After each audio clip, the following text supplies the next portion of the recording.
Gibbs, driver of the 13 Mitigator Ford Fusion. I'd like to thank you for listening to Let's Talk Racing.tv.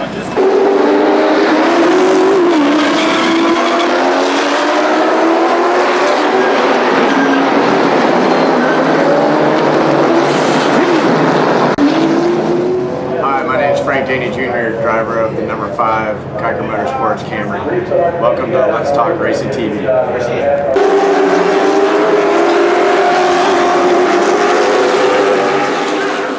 With Rockingham Speedway. Thanks for listening to Let's Talk Racing. I'm Timothy Peter, driver of the number 17 Toyota NASCAR Camp World Truck Series, and you're listening to Let's Talk Racing.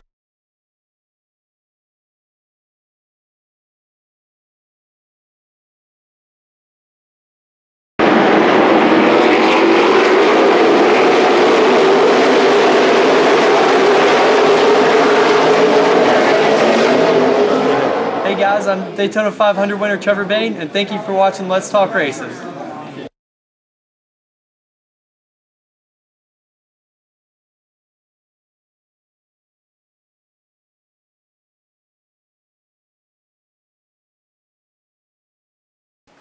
I'm going to go ahead home and have dinner. Hello and everybody, welcome to Let's Talk Racing. You got myself, Roger Brehm, and Al Pearce by my side. How you doing tonight, Al? Well, I wish our friends were here, but those lazy bastards, What can we say? we'll catch them next time. Make them do it themselves. So, we had the news about all these little fines that came down from the past race. Yeah, I don't object at all to who got fined, except I thought Kenseth should be in there somewhere. I don't understand how he can be the most aggressive off the track of everybody, and they not do anything to him. So that's kind of odd. I think that Keselowski and Stewart got fined because what they did was technically on the racetrack with cars, and what Keselowski did was off the racetrack, back in the garage area. It did not involve cars or lug wrenches or tire irons, and I guess that's the only thing that saved him. But I thought he should have gotten something. I knew they weren't going to take points, not this time of the year. If that fight had happened in March or April or May, they'd have gotten points taken away from them. But with the chase like it is, they're not going. The rules are different this time of year. So NASCAR is not going to do anything to any of the chase contenders regarding points this time of the year, which is kind of odd, because if you do something in March or April, isn't it just as bad as if you do it in October or November? Yeah. Apparently not. Reckon they just didn't want to have any bad eyes about it, or. Well, you got to do something to them. But I'm just surprised that Kenseth got off so light, and he did, and Hamlin got off light. Although Hamlin wasn't quite as aggressive as the other three. I was curious. Well, they showed the cars running through the garages, where Brad was zipping through there, and that's what he was getting in trouble for. That's what they got him for. Yeah, well, that and ramming into back of Tony. Yeah. Well, they also showed Denny following him right through the garages, right behind him. I guess Denny had not made contact on the racetrack before. Yeah. And I don't know that Denny hit him in the garage with his car. He might have followed him, but I don't know that he hit him. So. Yeah, it seems like this team tried to blow him down there. Yeah. Yeah, I think Denny realized that he at least has a chance to make the next round. Keselowski and Johnson and Keselowski and Johnson and somebody, I can't think of the other guy. Some other big name is probably not, and Johnson, Keselowski, and I forget who the third guy is. It probably won't make it. I don't think Kane will make it. I don't think NASCAR cares about him. Oh, Junior. I don't know if Junior's going to make it either. So I think they all three of those guys have got to win. Or if the other 8 guys get in a big wreck early, then those 3 can finish near the front and maybe skid in on points. But Only if you other guys are out of it already. Welcome to Let's Talk Racing. How you doing, Monty? Fine. So what'd you think about this past weekend's race? Well, I thought that there's a race. I just thought there was a post race. Hey, Monty, how you doing? Fine, Al. Good to hear your voice. How things down in Clinton? Reasonably well. Good, good. I actually hadn't been off. This has been one of those hold up riding weeks for me. I've had more people come to the house than I've left. But I'm fine. Things are reasonably intact. Monty, do you agree with me or not? And if you don't, just, it's fine. We've disagreed before, but not very often.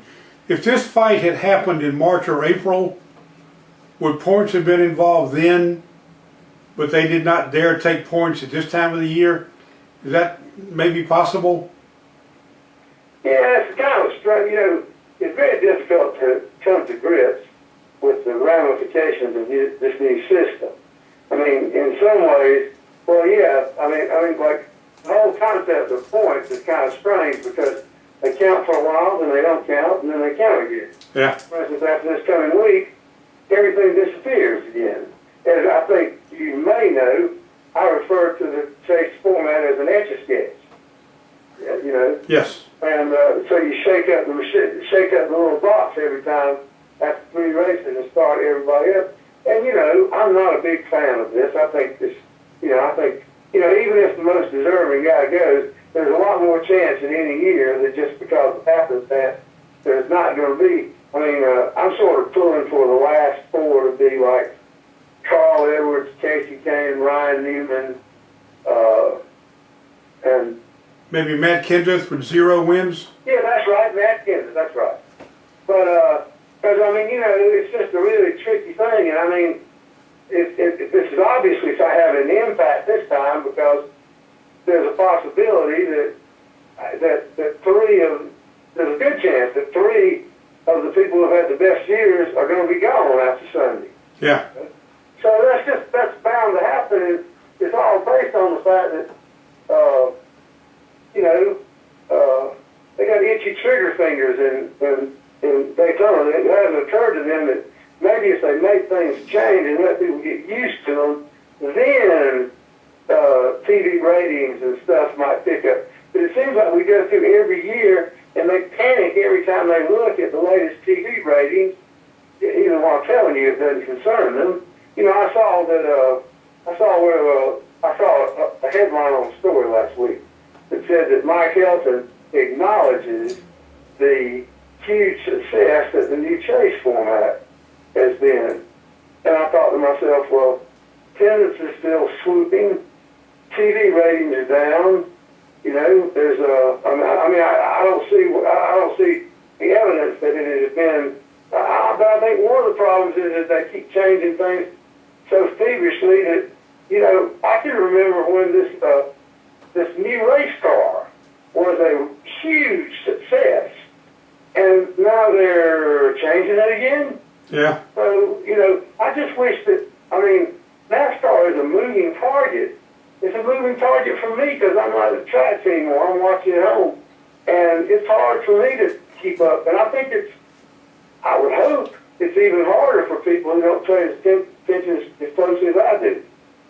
Monty, if you tuned in to watch the Charlotte race last Saturday night, you broke into a football game for probably 20 minutes or so.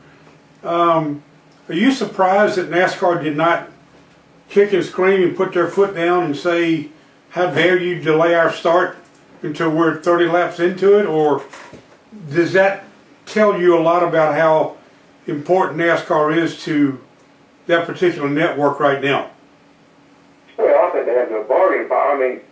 Believe you me, if there's one thing that I'm confident of about NASCAR is now more than any time, I guarantee you NASCAR, how dared you, and was firing off emails and get me this person on the phone. That's the way they act. That's the way they told you. So it's obvious that the answer is the latter because they don't have the bargaining power with the TV affiliate that is moving on. So, but beyond that, I mean, I actually don't think that, I mean, the people who care about auto racing and really don't care about anything else were fit to be tied. But for a guy who was sitting at home, I didn't think that much would happen in the first few laps at Charlotte. And that was an incredible football game, and I didn't want them to go away. The shocking thing to me, Al, is that they didn't hold the race up for it. Well, you know, a promoter friend of mine one time told me, I asked him, they had a big night at Langley Speedway one night, and they had people lined up to buy tickets at the front gate at 7 o'clock, and he started the racing at 7. He said, why should I inconvenience the people inside who got here on time for the people who are outside who didn't get here on time? So I think if they had sat there and told those people in Charlotte, we're going to wait till the TCU Baylor game is over, I don't know what kind of reaction they'd have gotten there. Well, you're probably right, but you know that guy at Langley Speedway, I bet he didn't make $1 billion from TV. Well, that's true. Yeah, you're exactly right. Speaking of other sports, when I got out of the car to come in here, the Royals still led 2-1. Is that? The Royals won, it's over. They did win it? Okay. So Baltimore goes home 0-4. Yeah. Yeah, okay. One last question. You covered Talladega for years. We covered it together for years. It is, in my mind, probably as scary a place to watch a race, because we've seen cars get up in the grandstands and over the fences and whatever. Is there any way to handicap this coming weekend, or is it basically you survive as long as you can and hope the big one is behind you? Well, almost anything can happen. I think that it seems like to me that people always overreact, etc. For instance, when the people who are in rough shape down at the bottom, with Keselowski and Dale Earnhardt Jr. and Jimmy Johnson, when they had rough races in the first of these three, so many people were saying, well, now they're going to win. But that's only predicated on nobody else having bad races ahead of them. Right, yeah. There's a random level to this, because there are wrecks at Talladega that Speed Racer and Hillbilly Bears and Steve McQueen and Lamar, none of them could avoid. But I mean, there is a certain random nature in that if 15 laps in that race they had an 18-car pileup, that could put all the hot shots right back in the running. So I mean, I think we have a tendency, and I think fans are just as bad as the media, of overreacting every Monday morning to everything that ever happens. But on the other hand, I think there's a very good chance at Talladega that you're going to have people excessively cautious early on because they don't want to cause something. But I don't think there will be any excessive caution late in the race at all, because then it'll go crazy. It may go crazy from the very beginning, but it's funny that every time there's any kind of change in the way the cars are, in the plate or whatever, there are things at Talladega that no one expects to happen, such as the two-car bump drafting that happened. That wasn't done on purpose.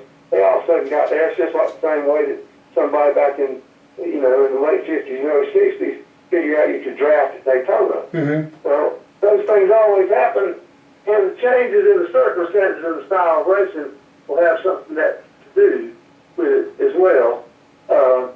I just don't. I think it really is pretty unpredictable.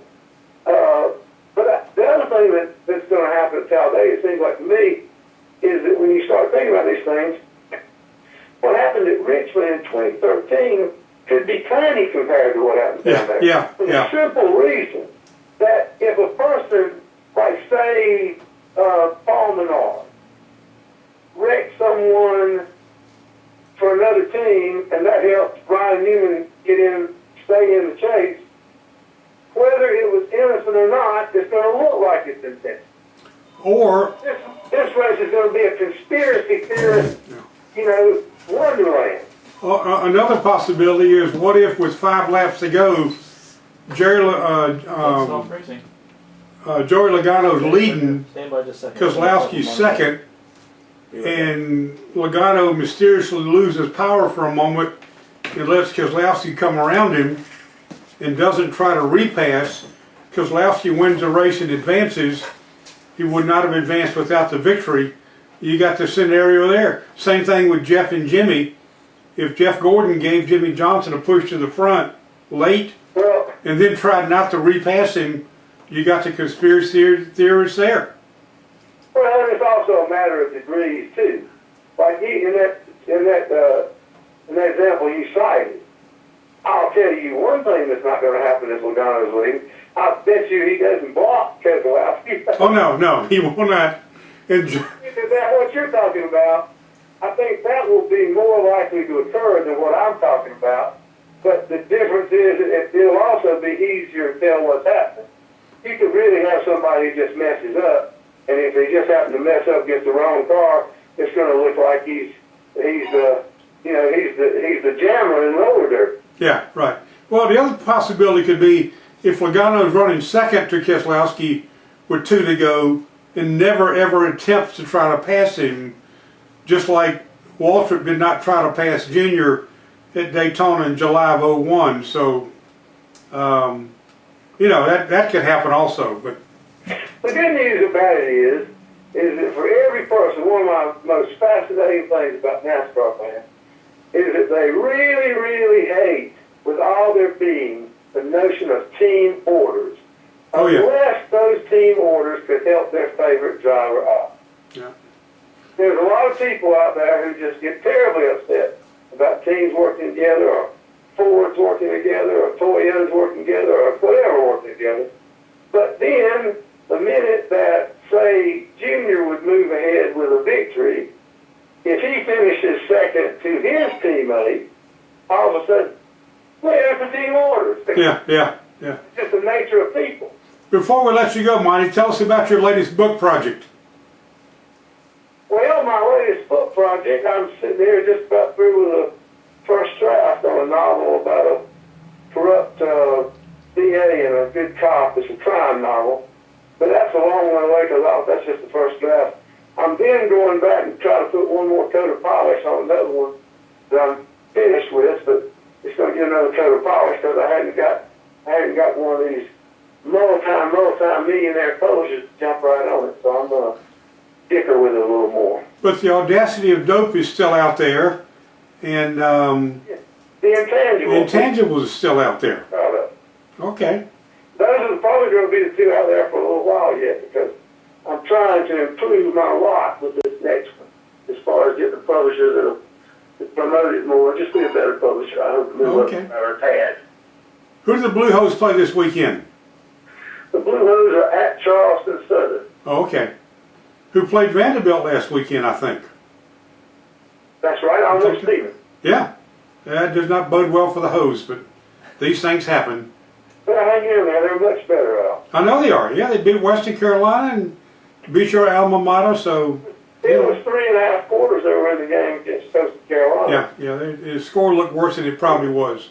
Monty, appreciate you calling in on a slow night. We always enjoy getting your opinions, your insight.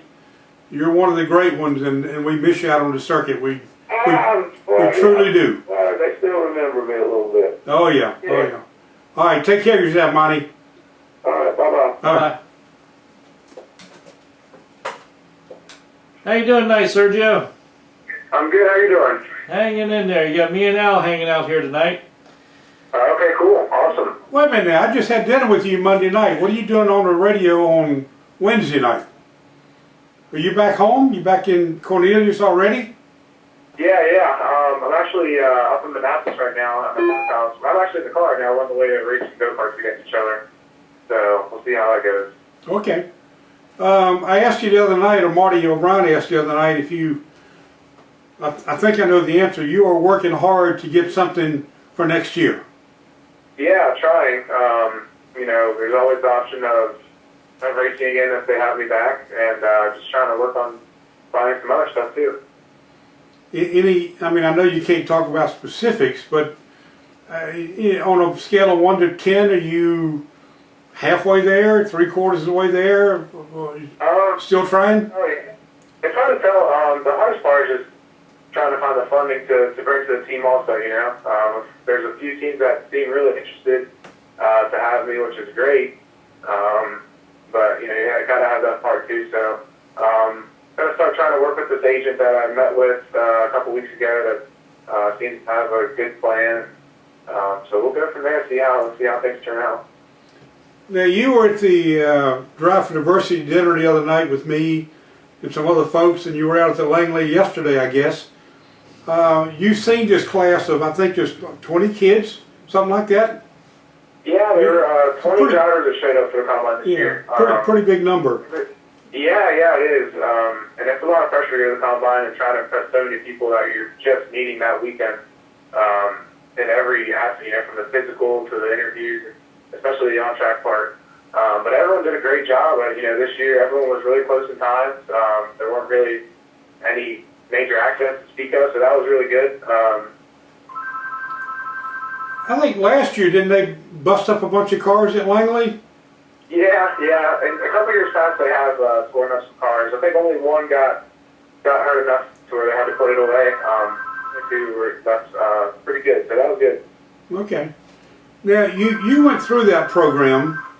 You obviously have won K&N races. And forgive me if I'm being maybe not disrespectful, but maybe a little bit difficult. Is it unreasonable to think that NASCAR can just go out and grab 20 kids of varying ages who've got varying degrees of experience and expect them to show enough to earn a big-time ride or to earn a K&N ride, or is one 3-day session probably not enough? Well, the first time we did the combine, it was a month long, and that's when Rev Racing first started. And I think they really got a good evaluation on all the drivers. You know, obviously spending a month with us, they really got to know us. We were in all sorts of different cars, so that was really a great combine. I think that was the best combine that there has been. Well, now, where was that held? That was all over the place. We ran at Motor Mile. Okay. At Tri-County. We were, all over the place. But the thing is, it's hard to hold a combine for a month long. You know, it's hard for people to take off that much time, you know, from their daily activities that they do. So, you know, a 3-day deal, you know, I think they do a great job of evaluating all the drivers. They really work hard to try to get to know each driver personally, and you know, I believe they get a handful of laps on the track, which is good. So I think that I think what they're looking for is a driver that might stand out to them. Either somebody that they had no idea what they were able to do and they surprised everybody, or someone that they expected to do really well and is able to back it up. I think that's what they're looking for. So either way, you know, the people from NASCAR and racing, they have good staff, people that are judging the drivers. So I think they always choose wisely. Now, I see you at a lot of races other than K&N races. I see you at Martinsville, I see you at Bristol, I see you at Richmond. Is it important to you, obviously it is, I guess, to network, to be where people can see you and shake your hand and talk to you? How big a deal is that, Sergio? Oh, yeah, that's huge. I try to go to as many other cup races as possible. It's nice when we're able to race at the same weekend as them, you know, because you're put right in front of those guys, which is awesome. So yeah, definitely try to take advantage of as many of this as I can. And that's huge. Yeah, for someone at my point, you know, trying to impress all the people, you know, Nationwide Cup truck level is super important. And having your face out there in front of them at all those races, I mean, definitely doesn't hurt. So, you know, they always say out of sight, out of mind, and that's really true. You want to stay active in the car, but at the same time, you want those guys actually seeing you in person, and that's really important. I don't remember exactly who said it, but some philosopher or some businessman, it might have been Warren Buffett, it might have been somebody with that kind of clout, said that success in life, half of it is just showing up. Yeah. You know, if you just do what you're supposed to do, when you're supposed to do it, you got a huge advantage on people who don't do it that way. Yeah, definitely. And, you know, the more you're around those people, you know, you never know what kind of opportunity you're just going to run into. So exactly, the more that you're around, then I think the more opportunities that you're going to come by for sure. Yeah, okay. Well, and you know, of course your season's over now. You're done for the year. Unfortunately. Yeah, well, now you won a race. You had a good year. You did all right. It's always good to get a win. You know, it's been a couple of years since that season that I won those races, so it was definitely good to get a win this year. But it's never good when racing season's over. You know, now how do we let our need for speed? Can't do it on the highway. Well, you work out every morning at 6 o'clock like you apparently do all the time. Yeah, that's one way to do it. I like to do it. I'm just getting into CrossFit now, actually, so I like to get up early with my roommates when we go work out and have a good time, start off our day right. Yeah, when you get old, you'll be lucky to walk a mile, much less sprint a mile. I'm hoping all this hard work while I'm young is gonna pay off for them. You'll be fine. You'll be fine. Listen, thanks for calling in. It's good to see you Monday night, and I'll see you at Martinsville next weekend, I hope.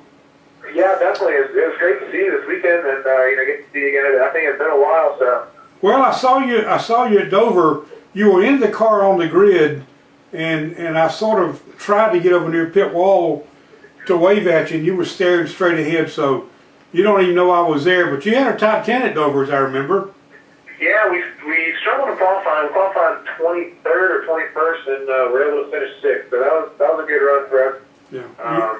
We want to turn those 6th place finishes into bad runs, not good runs. So there you go. Here, we'll be able to do that. Well, I've told you time and time again. I gave you my business card. If I can ever help you, let me know. I really appreciate it, Al. Thanks so much. If you ever, that means a lot to me, so. if you ever have a potential sponsor or somebody who says, "Hey, let me talk to somebody who can vouch for you," I'll be happy to do so. Well, I really appreciate that. Keep your phone handy because I might be calling you then. Yeah, well, you got my card. You know where to get hold of me. See you at Martinsville in about 10 days. Sounds good. Thanks so much. All right, Sergio. All right. Now, do have the points spread up there. You've got Junior and Johnson both out by 26 points just to get to 8th place. Then 42 points to take over 7th, 43 to take over 6th. So you've got, and they're both the furthest back out, the furthest out. Yeah. And Keselowski's got 7 points less, and then of course Kenseth, he's only 1 point out. Yeah, I think Kenseth runs plate tracks pretty well. I would think that Kenseth would have the best shot to get above that 8th, to get up 8th or better, even without a win. I don't know that Matt's ever won at Talladega. I don't remember whether Kenseth has. I know Keselowski has. I know Johnson has, and I know Earnhardt has. So 3 of those bottom 4 I know have won at Talladega. Of course, as they say in stock markets, past performance is no indication of current success. But I would think right now that Logano and Kyle Busch, Harvick, Newman, Edwards, Gordon, Hamlin, those first 7 are in pretty good shape. 8 through 12 are going to be fighting it out, I think, for that last spot. So you're looking at the last 4 basically are going to be fighting for the 8th spot. So well, really the last 5. You got Kane, Kenseth, Keselowski, Johnson, and Earnhardt. You got 5 guys going for basically one position. They're all trying to get up to where Kane is now. But theoretically, anybody from 3rd on back, if they get caught up in a big one, they're going to be hurting. Oh yeah, well, I mean, realistically, if you're not 43 points ahead I mean, if you leave there with 1 point, if you reckon, if Logano's already moved ahead, if Kyle Busch wrecks early, finishes in the 40s, he may not make it. I mean, guys could pass him. Enough guys could pass him. Now, I think there's a cutoff point. I think mathematically, I think somebody said that from 7th on up, if you finish 15th or 18th or better, you're pretty much locked in. I think there's some formula there that somebody's figured out that if you're anywhere near the top third of the grid at the end, you're in pretty good shape. But Junior and Jimmy and Brad are all they're like 50-some behind. Kendis has got 18 points on Brad, but he's only one behind Kane. So Kendis, I think, is in pretty good shape because he runs well at those tracks. And why in the world, I don't know whether to make that big a difference, why in the world Jimmy Johnson pitted Saturday night running 4th on a green-white checkered restart, why he pitted for gas and finished 18th, I can't quite understand. I don't know that anybody's explained it or even asked him about it. Because he was 4th when he was running 4th under caution that was going to get him to the overtime, and he pitted for tires and restarted 19th or 20th and may have picked up 1 or 2 spots. I just still not quite sure why that happened. Now, the last time when he pitted, do you remember if he just maybe like only took 2 tires or something? Or I think he took 2, thinking, but he didn't. I tell you what, man, if you're running 4th with 2 to go, stay there. I think I'd stay there and take my chances. I'd take my chances on a wreck happening after the white flag comes out, and you inherit what you've got. You're probably not going to finish 19th that way. So I don't know.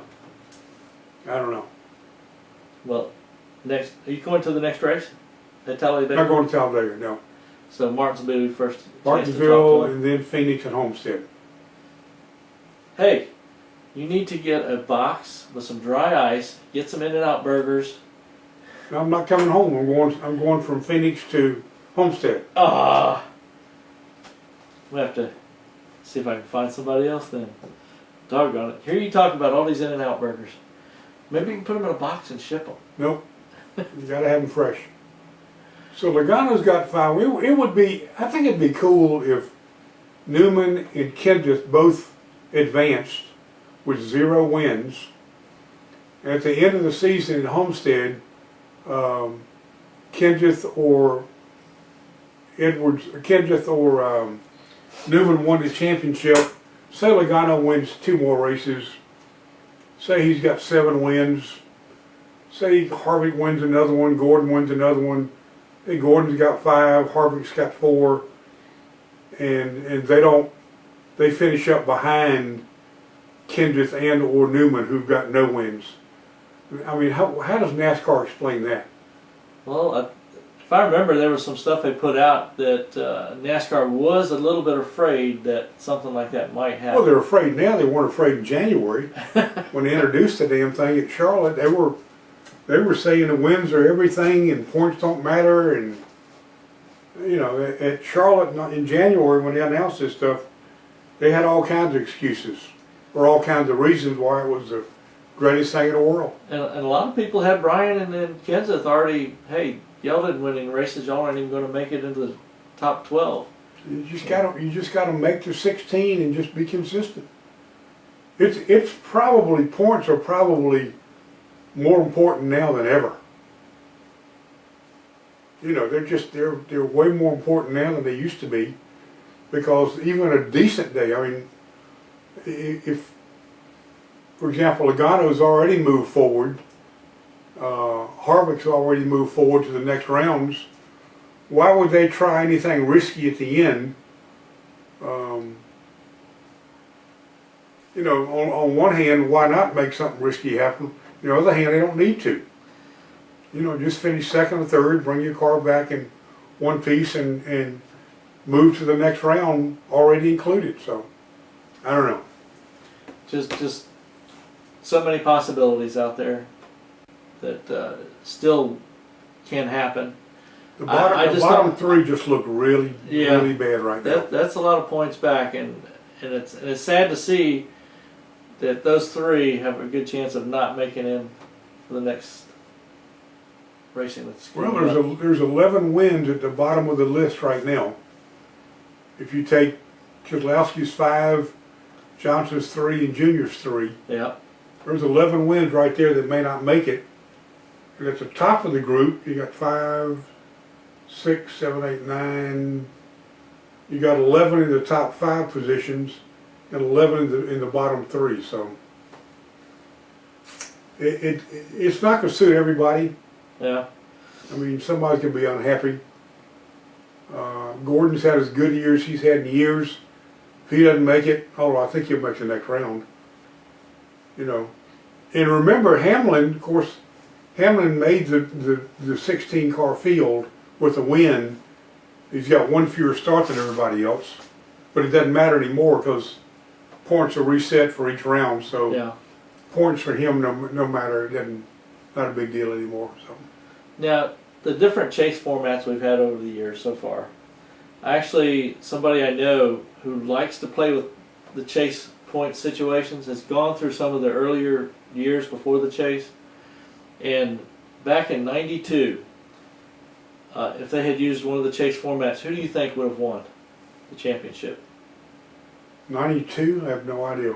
Kyle Petty. Okay.